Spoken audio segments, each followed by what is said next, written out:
Hi guys, my name is Jeremy Hanson. I'm a published author here in Portland, Oregon. Uh, when I'm in between books, I'm usually focusing on articles for different publications, or I'm working on my blog where I cover relationship advice, parenting advice, and write about issues that face men in the modern age, whether that be health, advice with their relationships, how to be a better father, um,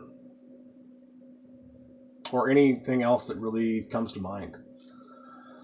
Um, the reason I'm coming to you today is because of a conversation I had with two girls that were in my car the other night. When I'm not writing, I drive for Lyft and Uber to pay the bills until writing becomes more of a lucrative project.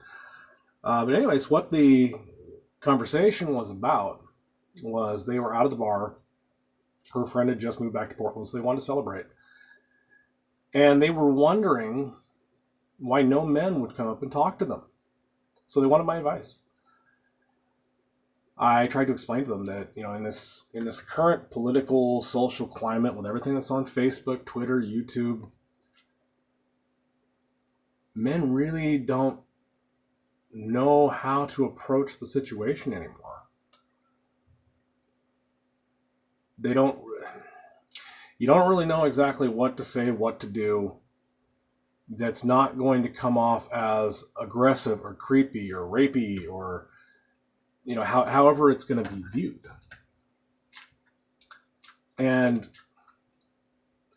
I mean, in some respects, coming from the background of spending 12 years as a bouncer and bodyguard, I've seen these types of guys out in the bars, and so I understand.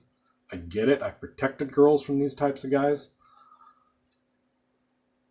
But it kind of sucks because in this current climate, everybody's being lumped into this same category.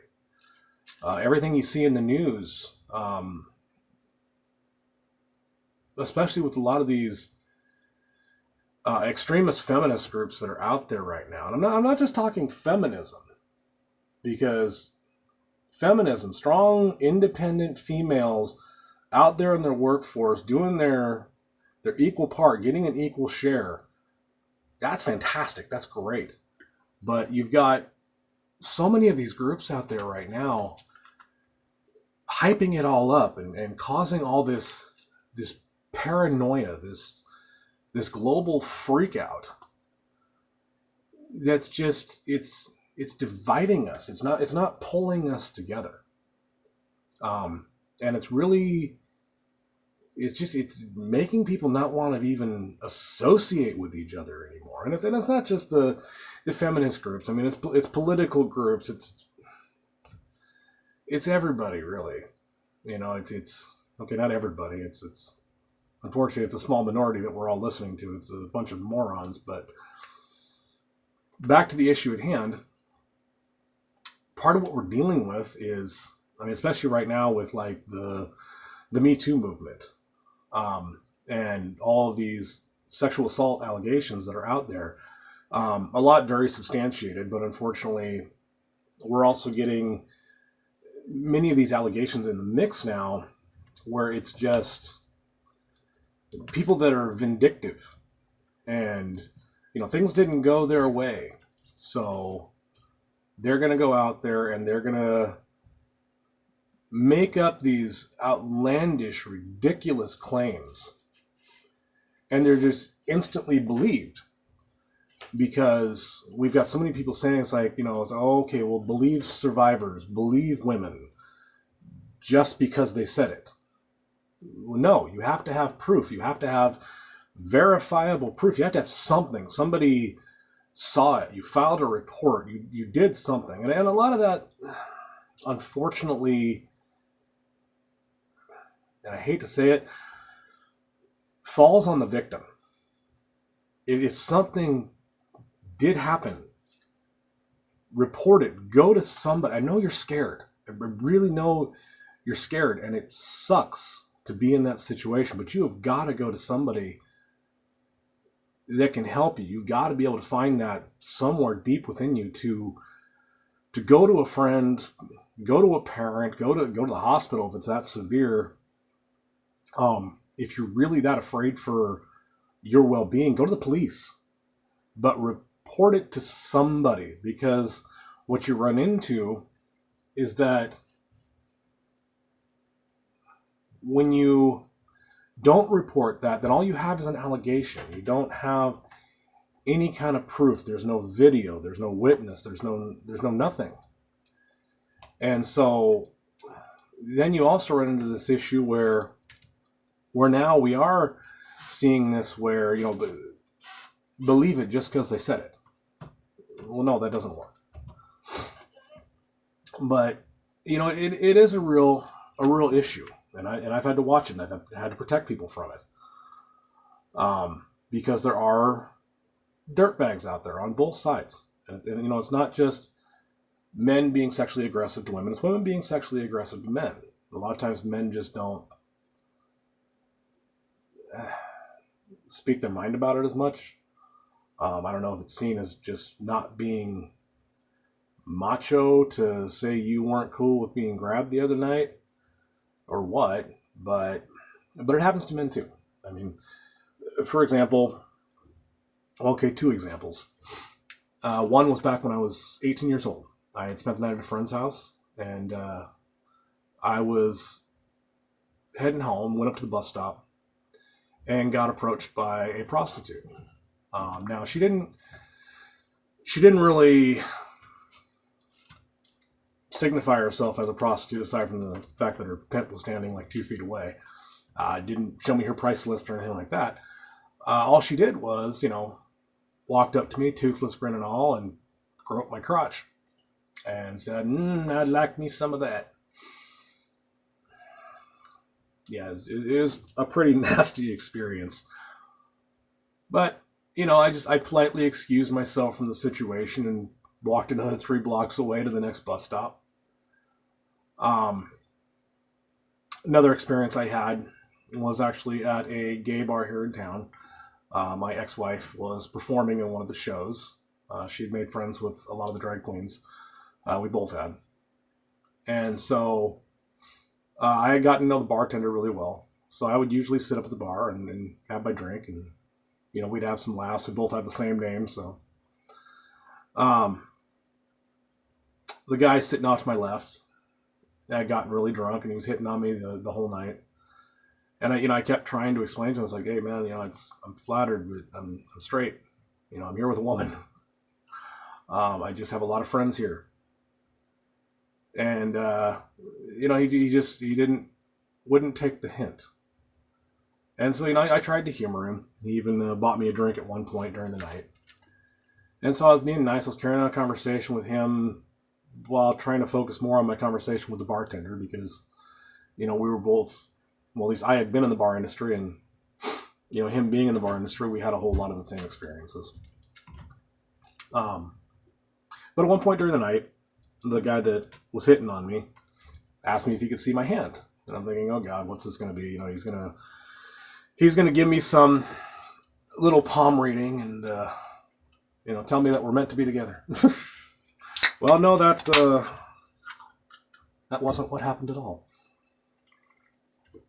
What did happen was he took my hand and put it on his crotch.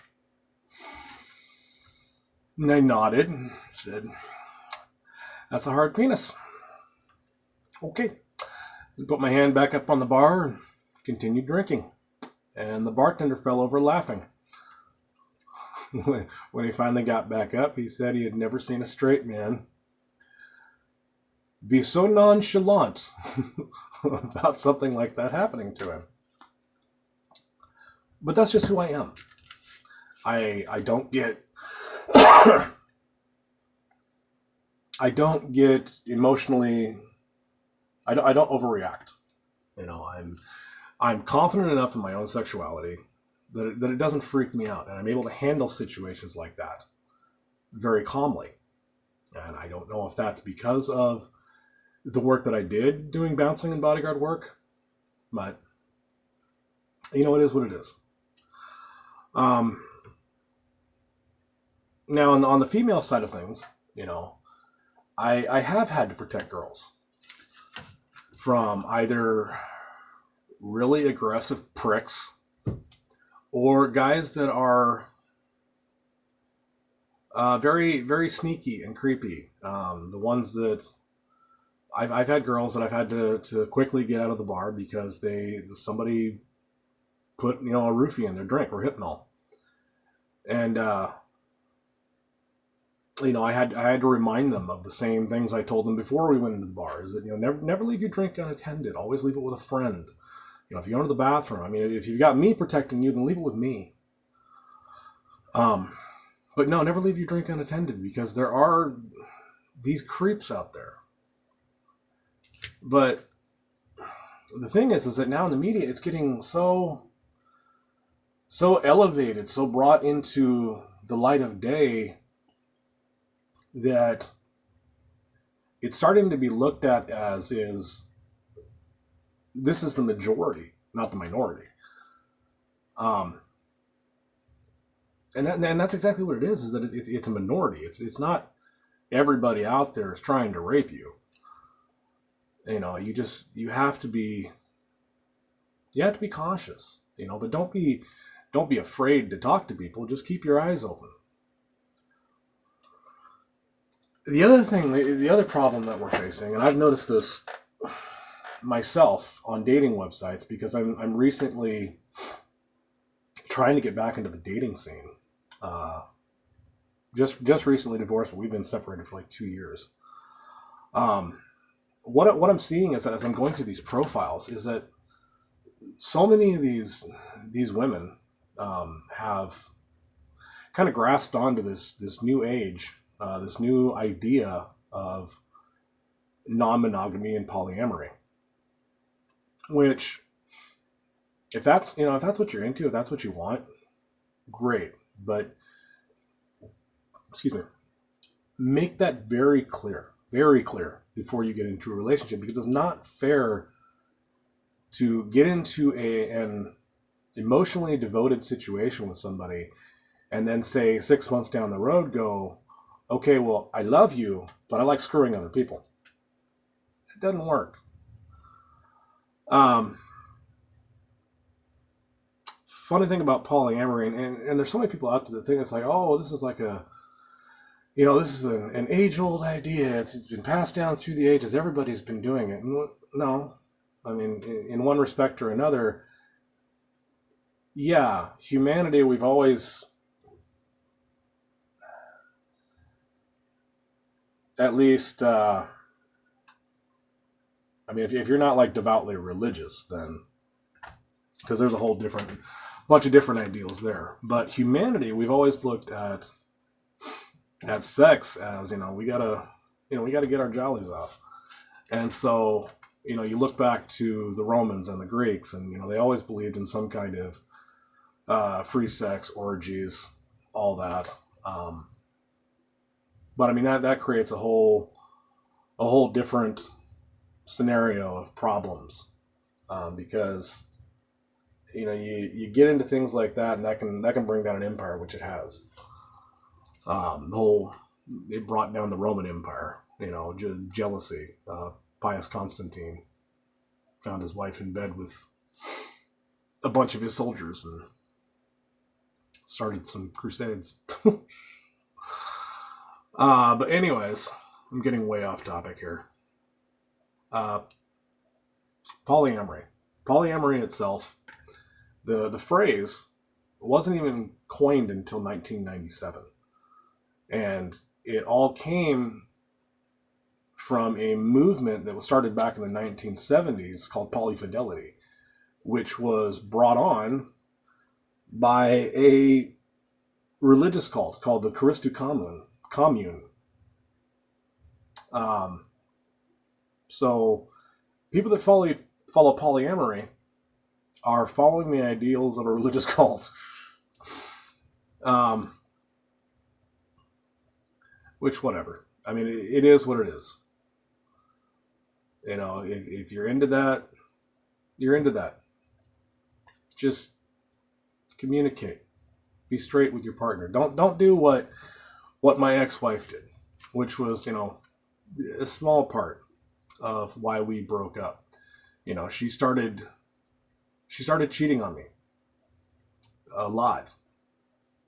And when we finally had our conversation about it, she had discussed with me that her and a friend had been talking about polyamory and how he had just boasted it up to be this amazing relationship saving philosophy. Screw whoever you want, but stay with the person you're with. Ridiculous. Um, Polyamory is not a get out of jail free card. If you're cheating, you're cheating. Um, when she approached me with the subject, she basically said, "Hey, look, we've got an open relationship, or we've got an effing problem." And coming from an experience where when she's unhappy, I'm getting hit, yeah, I took that as an ultimatum. I took that as her saying the relationship's over. Our marriage, our family is done. So, yeah, don't do what she did. Because now we're divorced. Because though I loved her enough to stick through the abusive nature of who she was, hoping that someday she was gonna, the switch was gonna flip and she was gonna figure it out and know that, oh my God, this man loves me. He's sticking with me through it all. When you're cheating on me, when you're going out and screwing around with a bunch of different men and women or whatever the heck you're doing, no, I've now drawn the line. Because then we get down to another issue, which I don't know why this doesn't come into people's way of thinking. And the only thing I can state is that a lot of these people that are out there into the whole non-monogamous polyamory scene are not rational people. They very much fly on their emotions and they don't put a whole lot of thought into what they're doing. And so where I'm going with this is that you've got the issue of multiple partners leading to an exponential amount of possibility that you're going to catch an STD, whether you use protection or not. And hey, maybe you'll get lucky and you'll catch something that you can get rid of with a shot or a pill or a daily regimen of oils and rubs, whatever. But the likelihood that you're going to catch something that is going to end you up in a hospital bed with your organs liquefying into crap, no, it's not okay. Especially when you're in a committed relationship and kids are involved. Ah, man, that changes everything. Get the fun out of your system, but eventually you've got to realize that somewhere you need to make a commitment. You need to solidify, this is who I am and this is what I'm doing. And if you've made a commitment to be non-monogamous and just screw around with whoever you want, that's great. But communicate that and don't drag somebody else's heart and soul into it.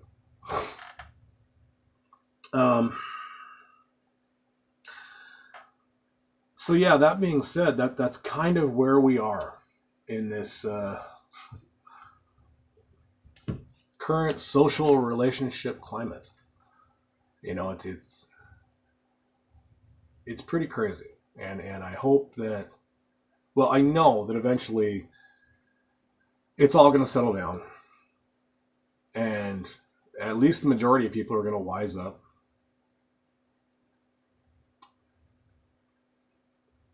But at the end of it all, communicate with each other. Love each other. don't tear each other's world apart because you think that what you're doing is okay and everybody else should just automatically let you live your life the way you want to live your life and respect the ridiculous crap that you're doing. If you're on a toxic path, you're on a toxic path, and whatever. That's what you got to do to figure out who you are and where you're going in life. But no, nobody else around you has to respect the things you're doing. They have to respect your right to do it. But if it's toxic, it's toxic. So anyways, that's where we're at. And that is the reason that a lot of men don't want to approach women in bars anymore. You know, I mean, unless they're poly non-monogamous, swerve, you know, whatever. I've heard guys in the back of my car giving it a bunch of different names. You know, unless they're just out there trying to get some tail, get some booty, they're probably not going to approach you in the bar.